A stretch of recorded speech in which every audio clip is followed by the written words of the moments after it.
아멘. 자, 우리 신이가 기도했던 것처럼 다음 주에 다음 주가 3월 1일입니다. 3월 1일. 의미 있는 날이죠. 그래서 3.1절. 3.1절에 세례식을 하겠습니다. 우리 이관순 열사가 나이가 10대더라고요. 10대. 20대가 아니고 10대 그 나이에 우리 1919년 3월 1일 민족 회방을 위해서 서대문 형무소에서 간 적이 있는데 갇혀서 죽임을 당했던 그 감옥도 제가 가본 적이 있습니다. 조그만해요. 진짜 우리 교회 4분의 1도 안 되는 곳에서 12명인가 그래서 갇혀서 참 고통 가운데서 정말 해방을 위해서 만세를 불렀던 그날의 3.1절. 우리 그날처럼 다시 영적으로 거듭나는 날. 그죠? 3.1절 해방운동, 만세운동 이후로 바로 해방되지 않죠. 주님 오시는 그날이 광복절을 한다면요, 우리가 참 세례를 받은 이후에도 그때 뭐 어떤 본질적으로 싸우는 겁니다. 주님 오시는 그날까지 믿음의 싸움을 싸우겠노라. 새 생명을 가지고 절대 일제치하에 무릎을 꿇고, 그죠? 내 일본 이름을 갖게 될지언정 내 정신은 내 어른 조선인으로서의 어를 지키고 영혼을 지키고 살겠노라.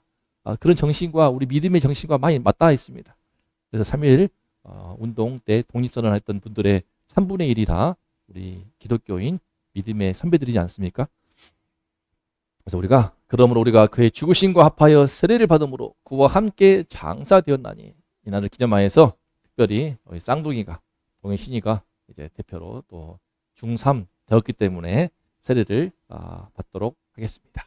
우리 그날처럼 다시 영적으로 거듭나는 날, 3.1절의 세례식을 위해서 기대해 주시기를 바랍니다. 지금 고민 중이에요. 원래 작년부터 바뀌어가지고 교회 헌법이 바뀌어서 초등학생들도 일정 나이 되면 받을 수 있거든요. 그래서 미래도 세례를 받을까? 한번 기대해 보겠습니다. 그러면 하는 김에 같이 그냥 동심이 다 세례를 받을까? 자, 그리고 오늘 말씀의 제목 읽어봅시다. 자, 시작. 회복은 죄사함에서 시작됩니다. 제 인생을 처음 바꾸었던 말씀이기도 하죠. 오늘 말씀의 주인공 중풍병자입니다. 지난주는 나병 환자였고, 제 인생에 제 영혼 속에 제일 처음으로 깊숙이 들어온 말씀이 바로 이 말씀이고, 제 인생을 지배하는 말씀이에요. 어떻게 보면 저를 목사의 길로, 목자의 길로 들어서게 했던 가장 결정적인 말씀이기도 합니다. 이 말씀으로 제 삶이 회복되었고, 이 말씀으로 제 인생을 출발하게 되었고, 제 삶의 방향이 완전히 바뀌게 되었습니다. 함께 읽어보겠습니다. 수일 후 예수께서 다시 가버나움에 들어가시니 집에 계시다는 소문이 들린지라. 많은 사람이 모여 문 앞까지 들어설 자리가 없게 되었는데 예수께서 그들에게 도를 말씀하시더니 사람들이 한 중풍병자를 4사람에게 메워 가지고 예수께로 올세 무리들 때문에 예수께 데려올 수 없으므로 그 계신 곳 지붕을 뜯어 구멍을 내고 중풍병자가 누운 상을 달아내리니 예수께서 그들의 믿음을 보시고 중풍병자에게 이르시되 작은 자야 내 죄 사함을 받았느니라 하시니, 어떤 서기관들이 거기 앉아서 마음에 생각하기를 이 사람이 어찌 이렇게 말하는가? 신성모독이로다. 오직 하나님 한 분 외에는 누가 능히 죄를 사하겠느냐? 그들의 속으로 이렇게 생각하는 줄 예수께서 중심에 아시고 이르시되 어찌하여 이것을 마음에 생각하느냐? 중풍병자에게 내 죄 사함을 받았느니라 하는 말과 일어나 내 상을 가지고 걸어가라 하는 말 중에서 어느 것이 쉽겠느냐? 그러나 인자가 땅에서 죄를 사하는 권세가 있는 줄을 너희로 알게 하려 하노라 하시고 중풍병자에게 말씀하시되 내가 내게 이르노니 일어나 내 상을 가지고 집으로 가라 하시니 그가 일어나 곧 상을 가지고 모든 사람 앞에서 나가거늘 그들이 다 놀라 하나님께 영광을 돌리며 이르되 우리가 이런 일을 도무지 보지 못하였다 하더라. 아멘. 예수님께서 이제 어느 집에서 말씀을 전하십니다. 얼마나 은혜스러운 시간이었을까요? 그곳에는 화려한 조명이 있는 것도 아닙니다. 다 들릴 수 있는 이런 음향 장비도 갖추고 있지 않지요. 하지만 예수님의 그 입술에서 흘러나오는 천국 복음을 듣고 싶어서, 그 은혜로운 말씀을 듣고 싶어서, 인생의 바른 도를 말씀하시는, 그 길을 말씀하시는, 구원의 길을 말씀하시는 그 복음을 듣고 싶어서 수많은 사람들이 몰려왔습니다. 집안이 꽉 찼어요. 그러고 보면은 이런 장면을 어린 시절에 본 것 같습니다. 어린 시절에 어딘가 꽉 차가지고, 그냥 꽉꽉 차가지고 강연자의 말을 듣는데, 교회는 아니었습니다. 어쨌든 이렇게 꽉 차는 이런 옛날 앤티크한 그런 감성. 조명이 있습니까? 마이크가 있습니까? 스피커가 있습니까? 또 화려한 또 어떤 신디가 있습니까? 일렉기타가 있습니까? 아니어도요, 너무나 은혜스러운, 이것이 참 어떤 예배의 한 모습인 것 같습니다. 이렇게 예배 드리는 가운데 주님께서 다 은혜를 받고 마음에 참 자신의 죄를 깨닫고 하나님 앞에서 나오는 그런 시간이었는데, 이때 오늘의 주인공 바로 중풍병자의 4명의 친구들입니다. 4명의 친구들이 왔는데 너무 꽉 차가지고 들어올 수가 없네. 예수님께 나올 수가 없네. 얼마나 나오고 싶었으면 이 중풍병자를 침상째로 들고 와서 지붕으로 끌어올리더니 지붕을 뜯어버렸어요. 남의 집을 뜯어버린 거예요. 이거는 가택 침입이고요, 기물 파손이고, 이건 뭐 신고하면 바로 경찰 잡혀갈 상황인 것이죠. 볼 수 있는 것처럼 믿음은요, 어떤 측면에서는 법을 뛰어넘습니다. 우리 인간이 생각하는 법과 윤리와 도덕을 뛰어넘어요. 상식을 지키고 윤리를 지키고 도덕을 지키고, 제가 착한 사람 컴플렉스를 매우 조심하는 게 위험한 게, 갇혀버리면요 믿음을 많이 체험하지 못합니다. 착한 사람 컴플렉스에 딱 갇혀버리면요 절대 못 벗어나요. 여기서 순서를 지키고 자리를 지키고 기다려야 돼. 새치기 하고, 이거 새치기 한 것이 아닙니까? 기물 파손이에요. 남의 집을 뚫고 왔었고, 또 예배 분위기 이기 때문에 종교 예배 해방죄도 있습니다. 예배 해방죄도 있어요. 뭔가 죄를 범하고 지금 들어온 거예요. 하지만 어떻습니까? 어쩌든지 예수님께 나오기만 하면은 내 친구 중풍병자가 나올 줄을 믿고, 예수님께서 그들의 믿음을 보십니다.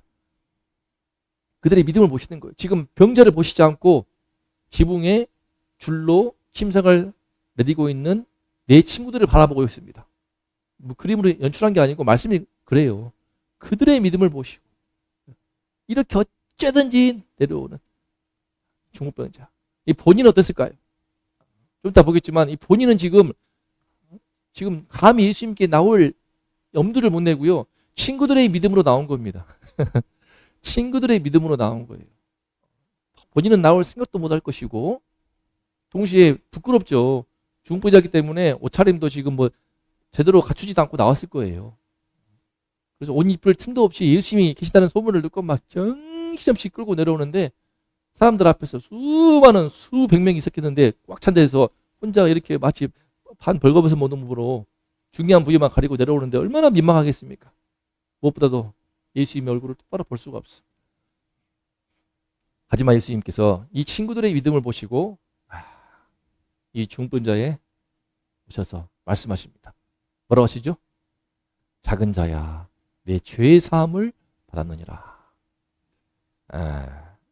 병 치유를 받기 위해서 육체가 마비된 이 중풍병자, 지금 침상에 누웠으니까요, 반신불수도 아니고 전신마비입니다. 오늘 현대의학으로도 못 고쳐요. 나병은 고치거든요.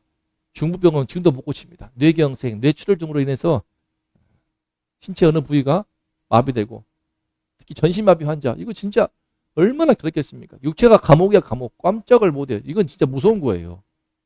나병은 진짜 산채로 썩어가는 병이지만 그 병은 치유할 수 있는 그 치료제가 나왔으나 이거는 답이 없습니다. 지금도 아무리 재활 치료해도요, 전신마비 환자, 반신불수 환자 어려워요. 평생 누워서 대수변 받고 그러다 죽어야 된단 말이죠. 얼마나 기가 막히겠습니까? 그런데 이 사람을 향해서 예수님이 작은 자야, 이 무슨 뜻이냐면요, 헬라 언어 부분이 테크논인데 부모가 자녀를 부르다는 말입니다. 나의 사랑하는 자야, 아들아, 딸아, 이렇게 부르시는 말씀이에요. 번역이 좀 옹색하지만 작은 자야, 나의 사랑하는 자야 부르시면서 내 죄의 사함을 받았다라고 말씀을 하십니다. 이게 여기서 이제 문제가 되는 거예요. 병 나으려고 왔는데 웬 죄의 사함? 아무도 이해를 못해. 하지만 본인만 알아요. 본인만. 여러분, 우리 병 낫기 전에 건강한 몸이었을 때부터 어떤 죄 문제가 있었을까요? 이 중풍과 이 본인의 죄와 어떤 관련이 있는지 알 수가 없어. 전에 제가 처음 성경 배울 때는 막 이 중풍병자의 죄가 중풍에 걸리면은 막 불평이 많다, 도와줘도 감사가 없다, 막 이렇게 갖다 붙이면서 했지만 사실은 그런 좀 해석의 본문에 어긋나는 것이고 알 수 없습니다. 본인의 죄 때문에 중풍에 걸린 것인지. 분명한 것은 당시에 이 병은요, 죄로 보았습니다. 죄와 관련되어 있는 거예요. 병자를 별로 동정하지 않았어요. 병자를 별로 불쌍히 하지 않았습니다. 먼과 죄를 범했으니까 심지어 날 때부터 눈먼 맹인으로 난 사람조차도 불쌍하게 보지 않고 제가 뭔 죄를 지었길래 그 어미가 죄를 지었습니까? 제가 뱃속에서 아기 때 죄를 지었습니까? 누구시 때문에 제가 저놈이 눈멀게 태어났습니까? 이렇게 보일 정도로 너무 시각이 비뚤어진 율법이 무섭습니다. 율법이 정말 무서운 거예요. 죄의 시각으로 바라보니까 동정받지 못하는 가운데 본인도 근데 문제는 뭐냐? 사람들이 전부 다 퇴치게 해가지고 고가운 시선으로 바라보고 있는데 본인도 감히 나올 수가 없는 하나님께 저주받은 하나님께서도 내가 버림받은 사람이라고 느끼지 않았겠습니까? 그동안에 이 장면 그런데 이 글을 향하여서 예수님께서 예수님과 이 사람만 알아. 뭔 죄인지 아무도 몰라. 아무도 몰라요. 우리도 마찬가지지 않습니까? 우리가요 외적인 문제가 진짜 같죠.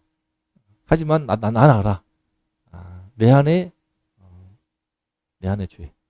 이 죄라는 것은 근본적으로 말하면요 하나님께 감히 설 수 없는 관계가 끊어져 버린 죄입니다. 관계가 끊어져 버린 죄. 하나님과의 관계가 단절돼 버린 죄. 꽉 막혀 있는 뭔가 있는 겁니다.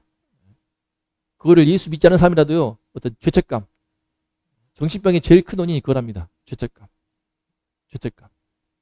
죄책감이 뭔가 꽉 갇혀 있는 거야. 그래서 예수님께서 그걸 풀어주기 위해서 내 죄사함을 받았다 라고 선언하시는데 이게 놀라운 말씀이죠. 놀라운 말씀인데 예수님이 죄사함을 선언하십니다. 그런데 이때 본인은 아는 거야. 본인은 아는 거야. 우리가 마지막 순간에 하나님께 갈 때 천국과 지옥에 결정되는 그 숨이 끊어지는 그 순간에 그죠? 살아있는 동안 기회가 있습니다. 숨이 끊어져 버리면 답이 없어요. 이제 끊어질 때까지 하나님이 기회를 주신 건데 끊어질 때 본인은 알 거예요. 본인은 알 겁니다. 자기 영혼은 내가 천국인가 지옥인가 알 거예요. 아마 자기 영혼이 알죠. 압니다. 알아요. 아무리 부정해도 하나님이 뭐 공기가 없다고 공기가 뭐 없습니까? 하나님 없다고 어느 하나님 없습니까? 그죠? 내 눈에 안 보인다고 없습니까? 우주가 안 보인다고 없습니까? 아무리 부정해도 인간이 죽을 때 숨이 끊어질 때는요 자기가 알 것 같아요. 내가 듣기에 난 천국인가 지옥인가. 그 죽은 시신의 얼굴도 나오더라고요. 시신의 얼굴에서도 좀 나타납니다. 나타나요. 그런데 예수님께서 이 말씀하시니까 그 은혜가 임하면서 죄사함의 은혜, 죄 용서함이 임하면서 죄책감으로부터 해방되는데 남들은 알 수 없는 어떤 눈물 한 방울이 흘리지 않았겠습니까? 알 수 없지만 뭔가 죄 용서함을 받은 그 은혜. 문제는 뭐냐? 이해가 안 가는 거지. 주변에 소위 성경을 가르치는 율법학자들, 이 세계관들이 이제 예수님을 보면서 아주 의심스럽게 쳐다보는 거죠. 하나님 한 분 외에는 누가 능히 죄를 사하겠느냐? 그죠? 누가 능히 죄를 사해요? 아무리 우리 집사님이 우리 강기단 집사님이 세아를 아끼고 사랑하는 소중한 딸이지만 세아의 마음에 있는 죄를 세아야, 네 죄 사함을 받았느니라. 그럼 용서가 돼? 아니 이건 다른 친구와의 문제, 어떤 뭘 알 수 없는 부모도 알 수 없는 죄 문제가 있더라고요. 어제 소감 발표를 했는데요. 제가 일부러 발표 안 시켰습니다. 오늘. 발표하면 또 발표를 의식하고 타인의 시선을 의식하라고 쓸 수 있으니까 어제는요. 나병의 저주를 끊으신 예수님의 말씀으로 자유롭게 수고하겠는데 우리도 알지 못하는 우리 사모님도 몰랐던 그런 새로운 또는 그랬었구나 싶을 만큼 그런 얘기가 나와요. 하나님께 기도하는 식으로 소브라 했거든요. 나온단 말이죠. 하고 그랬구나. 저희 비밀을 하고 있습니다. 동희 미래 서로 안 봤어요. 발표 안 했기 때문에. 공개도 안 했습니다. 이런 시간도 필요한 것 같아요. 우리가 그렇게 기도하는 겁니다. 기도할 때. 하지만 이해를 못하는 거죠. 이해를 못해. 어떻게 하나님만 죄를 사할 수 있는데. 할 수가 없는 겁니다. 제가 딸을 사랑해도 네 죄가 용서받았어. 됩니까? 안 되는 거예요. 나를 낳아준 부모도 용서할 수가 없는 거예요. 그럼 어떻게 합니까? 그런데 이 사람의 마음에 죄 용서하며 은혜가 임하였습니다. 임하였어요. 자, 그러자 예수님께서 말씀하십니다. 어떻게 했죠? 중풍병자에게 일어나는 자리를 두고 걸어가라. 왜 그랬죠? 이 서기관들을 향하여서 예수님께서 확실히 보여주려고 죄 사함의 권세가 있다는 것을, 예수님은 죄 사함을 선포할 수 있는, 죄 사함을 줄 수 있는 은혜가 있다는 그런 권세를 가진 분이시라는 것을, 동시에 그 죄 사함의 능력이 얼마나 대단한가. 이 진짜 회복은 뭡니까? 진짜 회복은요, 단순히 겉에 병을 낫게 해주는 것이 아니고 속에 그 영혼의 고통스러운 죄의 문제를 풀어주는 겁니다. 이게 풀려야 돼. 이게 풀려야 돼. 사지 멀쩡해도 내 안에 깊은 죄 문제, 이게 안 풀려버리면 그러면 그냥 사는 게 지옥이야. 주변에 봐보세요.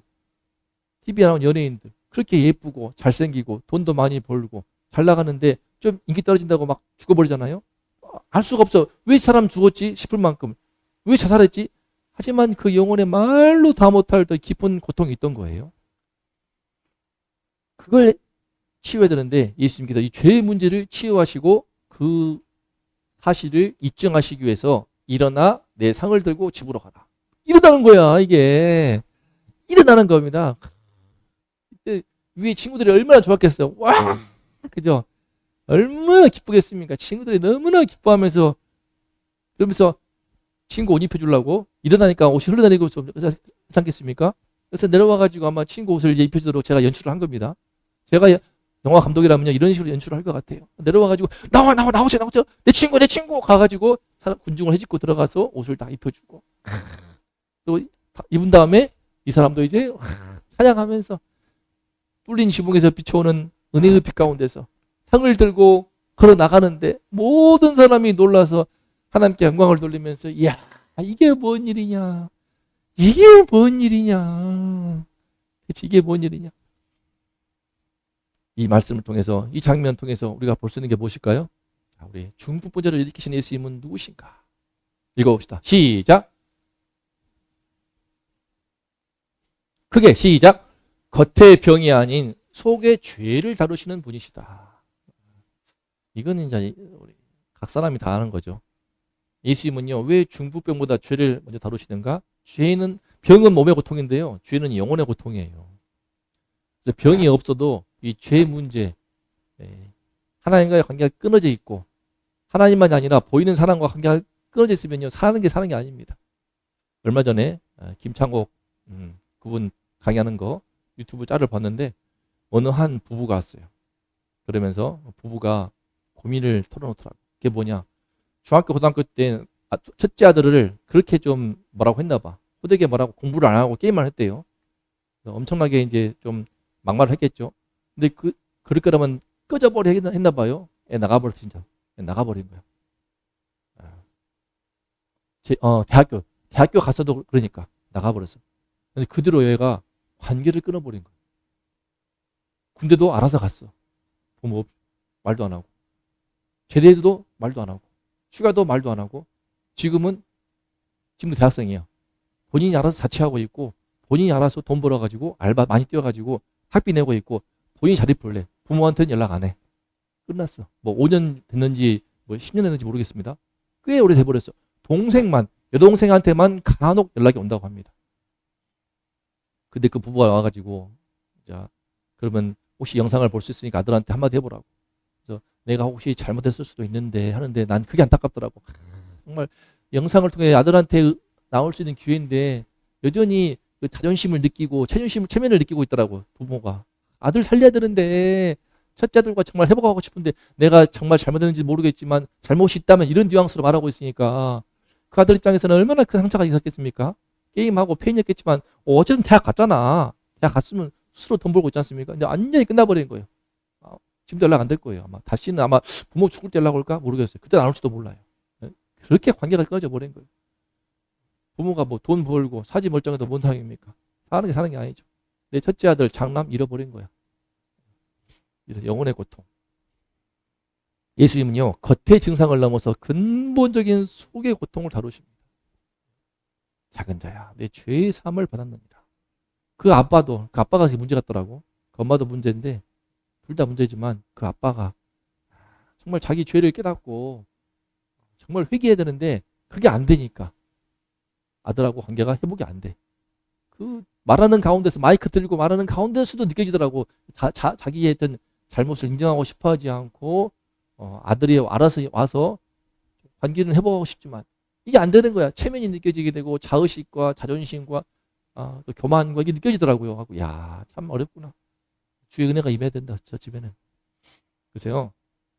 죄라는 건 무엇이냐면요. 그 관계입니다. 관계. 성경에서 말하는 죄를 보여주는 것은요. 관계의 끊어짐이 죄의 핵심이에요. 사람과의 관계의 끊어짐. 그죠? 왜 끊어집니까?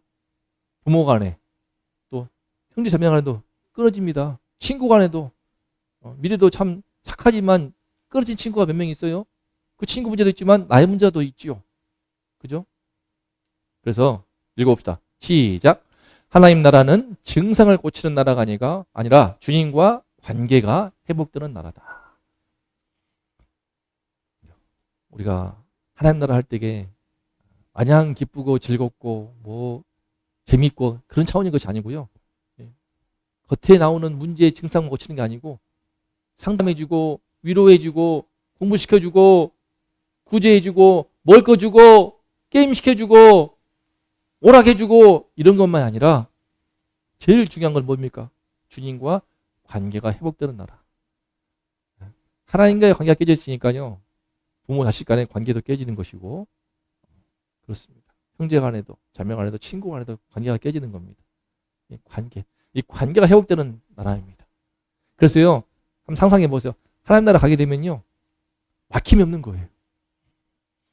미래가 제일 편하게 생각하는 친구 강세야. 4년 전에는 많이 싸웠대요. 3년 전에는 많이 싸우고 서로 안 맞는 게 있어가지고 막 하고 싸웠대요.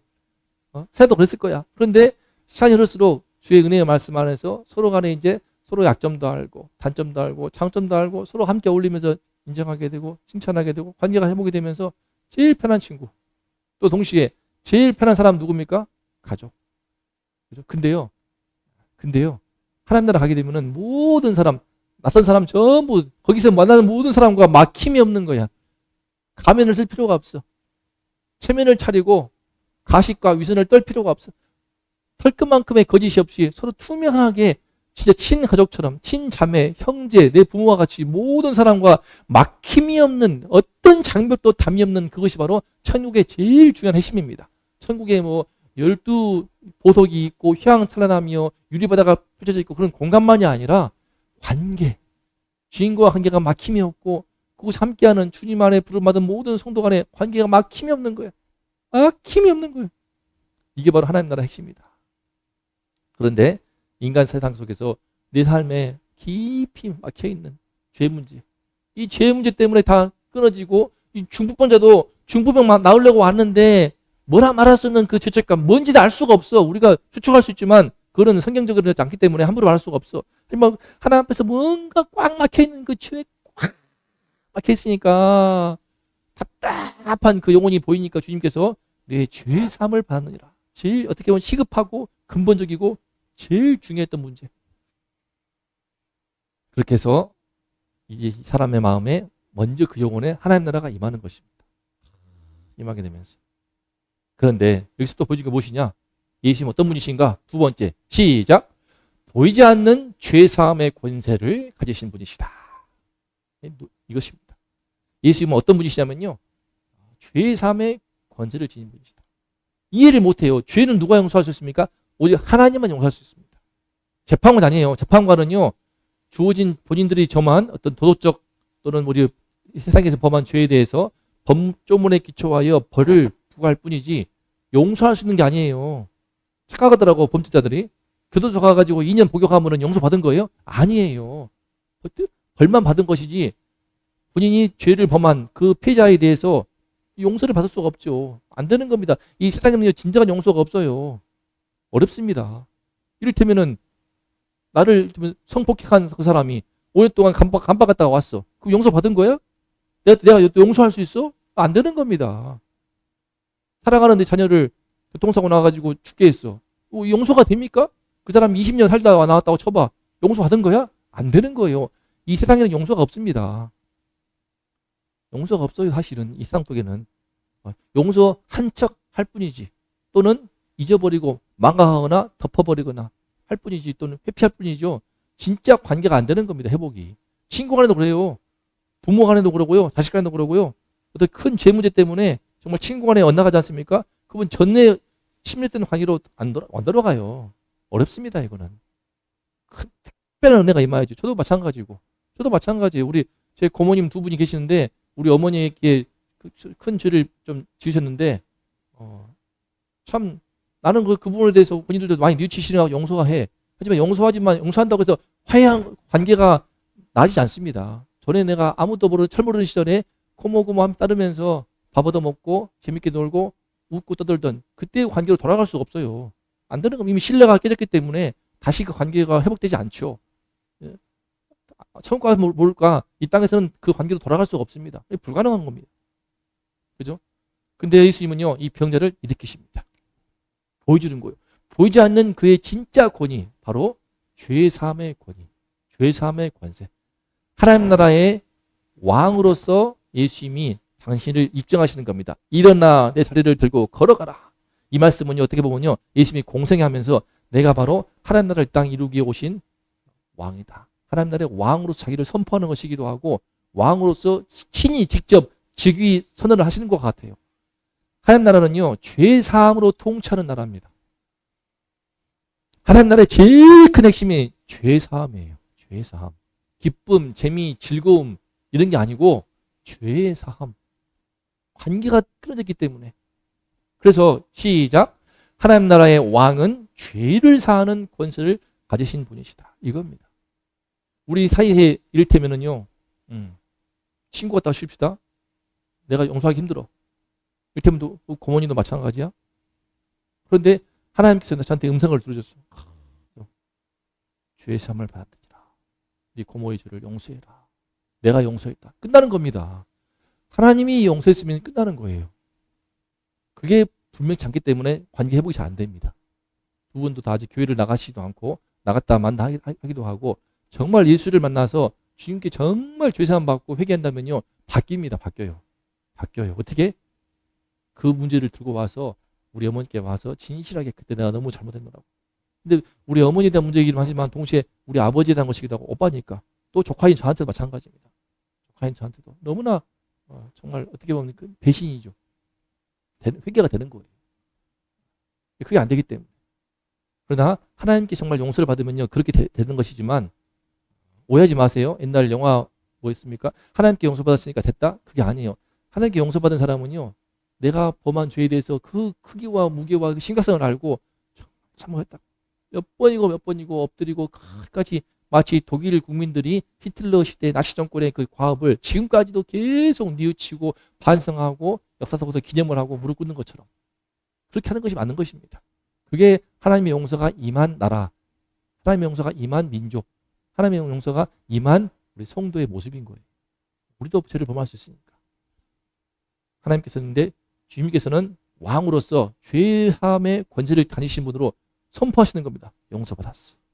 그래서 제가 우리 신의 약단 영화에서도 참 제일 크게 은혜 받았던 그 노래, 주 예수 나의 산소망에서도 제일 좋아하는 대목은 무엇이냐?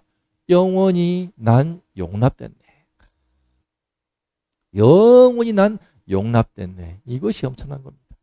우리가 허물이 많죠. 근데 죄가 다 있지 않습니까? 제가 목사인 점이 좋은 게 뭔지 아세요?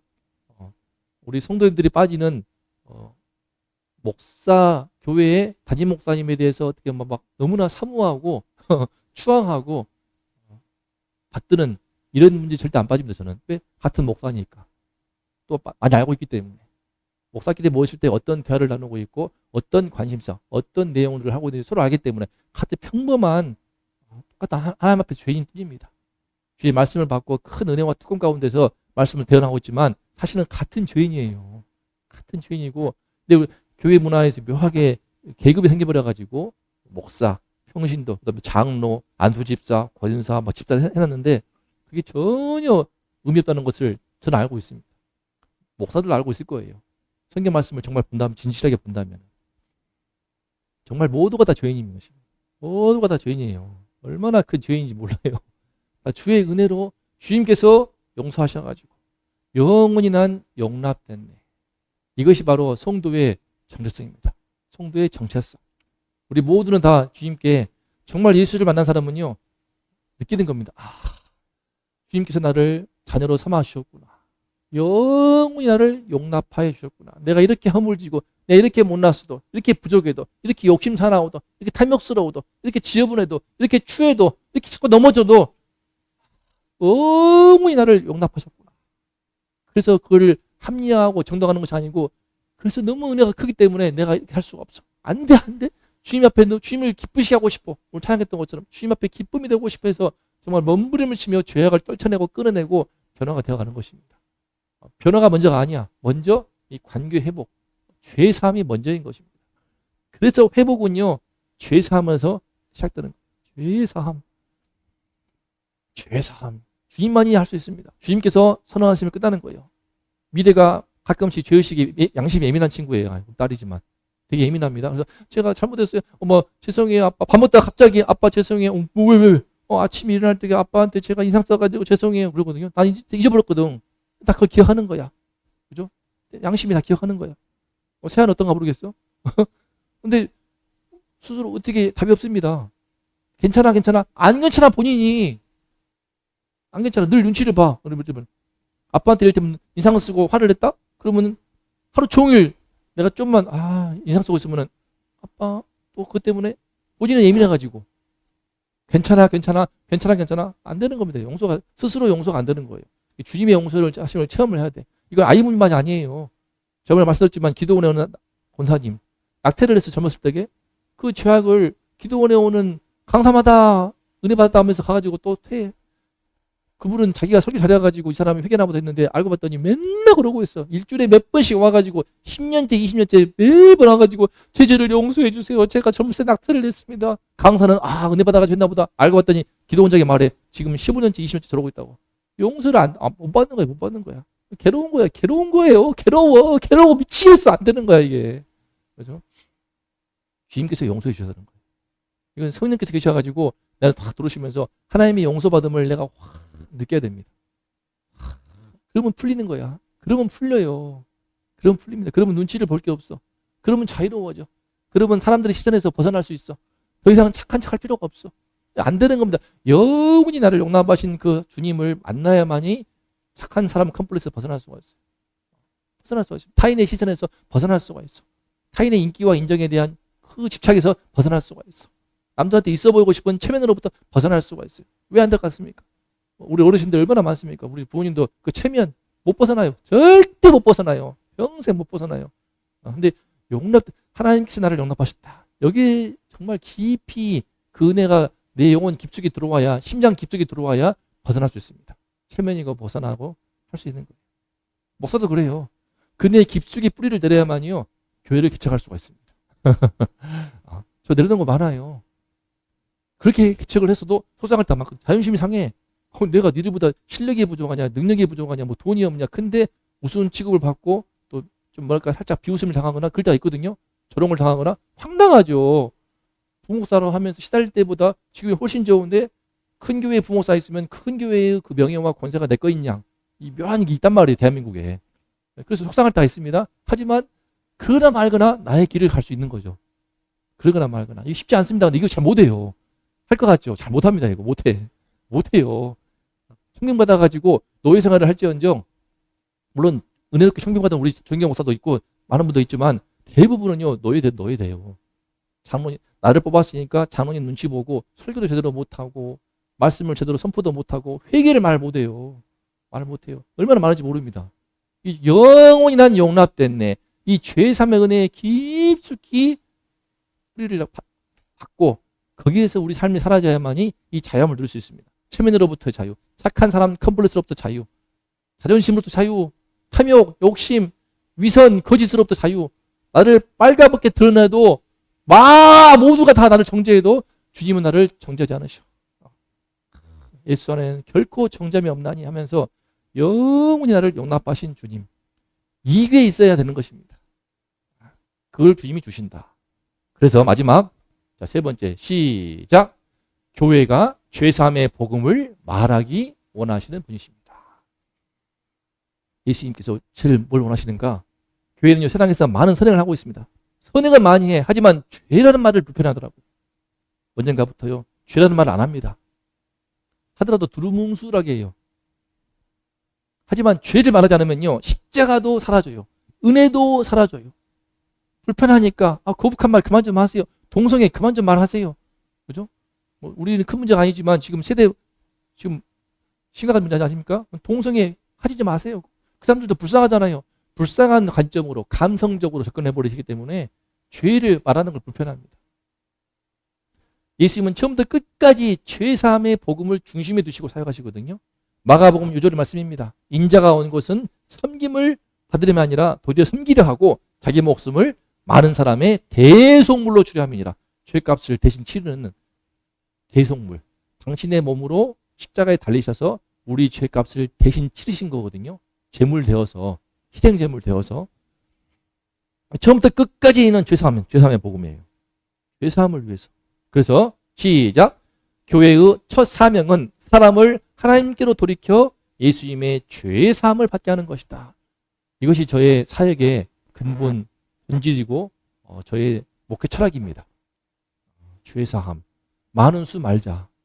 많은 수 얻어가지고 세워서 저는 그걸 제 양심에 가책이 돼서 안 되더라고요. 이게. 복음을 말해야 되고 아직 얘가 죄를 모르고 있고 예수를 모르고 있는데 교회 나온다고 해가지고 언약 백성이라고 선언을 할 수가 없어요. 저는 그래서 세례를 최대한 망설인 겁니다. 세례 안 하고 절대 안 할, 끝까지 저는 함부로 세례를 주고 싶지 않았어요. 중고등부 할 때 내가 봐도 예수가 없거든. 내가 봐도 하나님이 없거든. 근데 때가 됐으니까 세례를 줘버려? 너무 위험하더라고요. 그래서 분명한 구원의 확신이 있는가? 죄사함의 은혜가 있는가? 죄사함의 은혜를 붙들고 있는가? 예수님이 내 안에 있는가? 성령이 내 안에 계시는가? 분명한 열매가 보이는가? 그 가운데 동일신이를 이번에 세례를 주는 것입니다.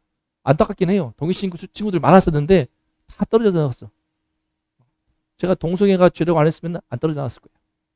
또 제가 그래 밖에 채팅해가면서 20, 30대 남자가 만나가지고 손잡고 심지어 안 좋은 교제하는 거 제가 터치 안 했으면요 문제 없었을 거예요. 근데 어떻게 안 합니까? 어떻게 그 터치를 안 하고 그걸 죄라고 분명히 선언을 해야 되고 죄를 알아야 십자가가 있고 은혜가 있는 겁니다. 요즘에는요 그래서 교회가 이거 안 하기 때문에 어떻게 되냐면요 위로해 주는 곳이야. 상담해 주고 교회의 제일 핵심은요 구제나 상담이나 치유가 아닙니다. 치유해봤자 죄 때문에 시달리고 지옥 가요. 상담을 해줘봤자 위로받고 또 반복을 해요. 구제해주고 밥을 줘봤자 또 돌아서면 욕해요. 그러므로 오늘 말씀 정리해보면 첫 번째 시작. 겉의 병이 아닌 속의 죄를 다루시는 분이시다. 잊지 말아야 됩니다. 하나님 나라는요 증상을 고치는 게 아니고 주님과 관계가 회복되는 나라다는 것.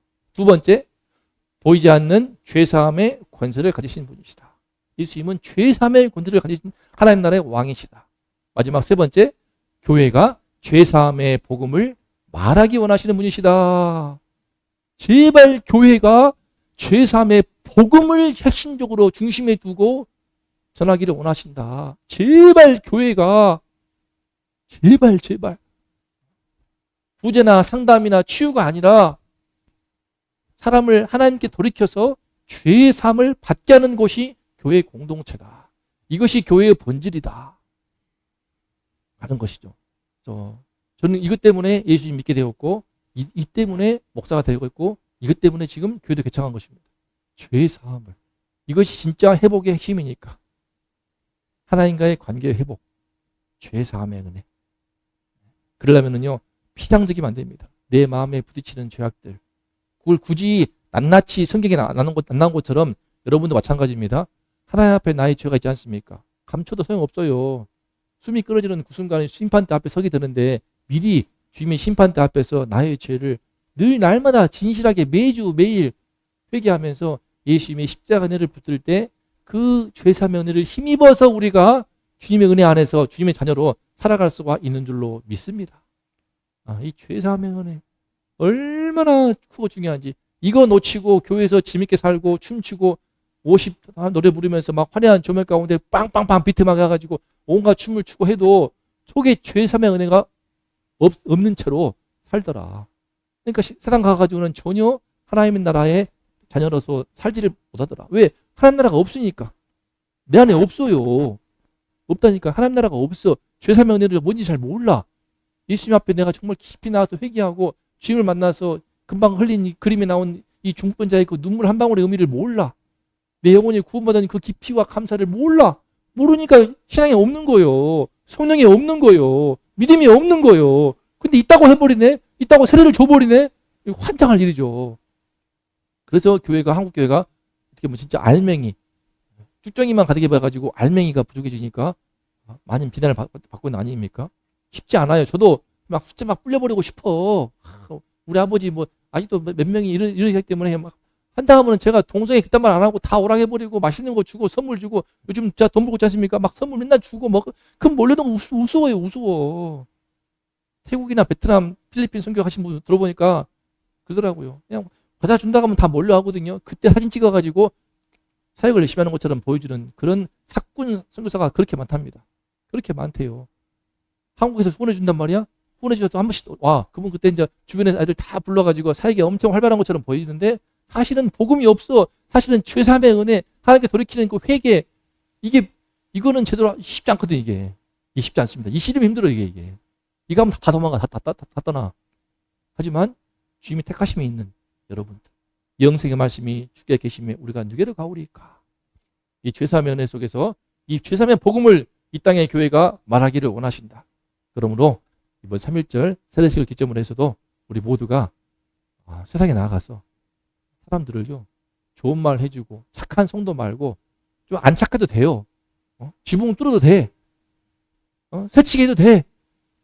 막무가내로 그냥 어쩌든지 예수님께 나가는 그런 스피릿으로 한 영혼을 하나님께 돌이켜서 죄사함을 받도록 돕는 우리 모두가 될 수 있기를 축복합니다. 중풍자의 그 은혜를 우리도 받고 이 내 친구와 같은 믿음으로 2020년 새해에 한번 해봅시다. 해봐요. 정말 죄사함 다른 거 돌리지 말고 착한 척 해가지고 공부도 가르쳐주고 다 하지만 그냥 다이렉트로 핵심적으로 하나님께 돌이켜. 하나님이 살아계셔. 너는 더 죄인이야. 네가 알잖아. 돌이키고 회개해야 돼. 너의 죄악의 앞에서 주님께 나와서 예수님의 십자가의 피를 붙들고 너의 깊은 속에 있는 죄악을, 거짓을, 탐욕을, 음란을, 위선을, 더러움을, 미움을, 분노를, 증오를 회개해야 도울 수 있는 우리 모두가 될 수 있기를 주님의 이름으로 축복합니다. 기도하겠습니다. 우리 주님께서는 십자가에 피 흘리시는 건 이유가 우리의 끊어진 관계, 주님과 하나님과 끊어진 관계를 회복시키기 위해서 고통스럽게도 숨이 끊어지는 그 순간까지 참으시면서 마침내 운명하실 때까지 달리신 그 이유는 우리에게 죄사함의 은혜를 주시기 위함이었습니다. 그 죄사함의 은혜를 주시기 위해서 십자가 달리셨는데 그 은혜의 공로에 기초하여서 오늘 말씀에 중풍병자에게도 먼저 죄사함을 선포하셨는데 우리 인생의 어떤 문제보다 중풍만큼 중요하겠습니까? 중풍병보다 전신마비보다도 더 심각한 문제가 어디 있겠습니까? 하지만 그 모든 문제, 심지어 중풍보다도 이 죄의 문제가 심각하기 때문에 주님께서는 제일 먼저 죄사함을 말씀하셨습니다. 죄의 문제야말로 우리 인생을 가장 병들고 끊어지게 하며 관계를 파괴하고 우리 안에 있는 모든 더럽고 추악하고 음란하고 탐욕스러운 것들이 가득하여서 하나님과의 관계가 막혀있기 때문에 자녀가 될 수 없으니 하나님이시여 도와주시옵소서. 우리 모두가 다 이 죄사함의 은혜를 받게 하여 주시옵소서. 주님께 나와서 주께 나와서 가슴이 꽉 막혀 있었으나 우리 주님 말씀하실 때 사랑은 나더라 내 죄사함을 받았느니라. 그 음성을 우리 모두가 듣기를 원합니다. 매일 듣기를 원합니다. 날마다 듣기를 원합니다. 매일 순간 듣기를 원합니다. 우리를 영원히 용납하여 주신 우리 주님, 우리에게 깊은 죄 문제를 해결하시고 죄사함의 은혜를 베푸신 주님을 우리가 일대일로 만나서 그 은혜를 깊숙이 누리며 그 은혜에 기초한 삶을 살게 해주시고 이를 힘입어서 이제 내 친구들과 같이 믿음으로 우리 주변의 친구들을 돕게 하여 주시옵소서. 우리 주변의 이웃들을 돕게 하여 주시옵소서. 언제까지 좋은 척 하겠습니까? 아무리 착한 척을 하여도 절대로 그들은 하나님께 돌이키지 않습니다. 아무리 맛있는 걸 줘도 그들은 절대로 하나님께 돌이키지 않습니다. 아무리 좋은 말들을 해주고 위로해주고 상담을 해줘도 그들은 절대로 하나님께 돌이키지 않습니다. 죄를 말하지 않는 이상 절대로 하나님께 돌이키지 않습니다. 죄를 말할 수 있는 용기를 주시고 불편하지 않고 불편을 무릅쓰고 죄를 말하고 하나님을 말하고 선포하며 돌이키도록 회개하도록 예수의 이름으로 회개하도록 도울 수 있는 우리 모두가 되어서 주님이 진짜 원하시는 이 죄삼의 복음을 말하는 교회, 이 죄삼의 복음을 선포하는 교회, 이 죄삼의 복음을 증거하는 우리 모든 성도가 되게 하여 주셔서 진정한 주님이 기뻐하시는 교회로, 주님이 기뻐하시는 성도로 나가도록 하나님이시여 함께하여 주셔서 주님의 십자가를 결코 헛되이하지 않는 주님의 죄삼의 복음이 살아있고 뜨거운 이 복음의 능력이 살아있는 우리 이기는 교회, 우리 이기는 성도가 될 수 있도록 하나님이시여 도와주시옵소서. 이 놀라운 은혜를 주셨사오니 이 은혜를 찬송하며 기뻐하면서 오늘도 우리 영혼이 기뻐하며 한 영혼을 살리는 그 일을 힘써 감당할 수 있는 우리 모두로 이끌어 주시옵소서.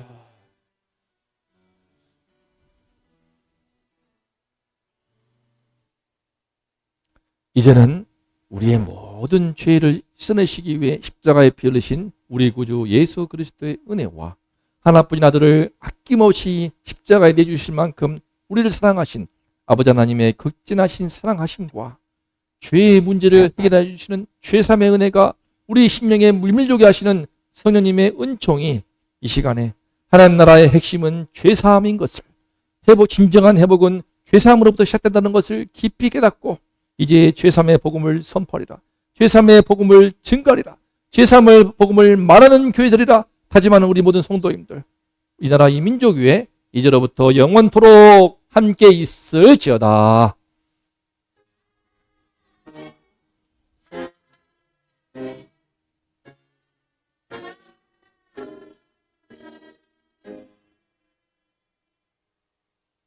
자, 따라합시다.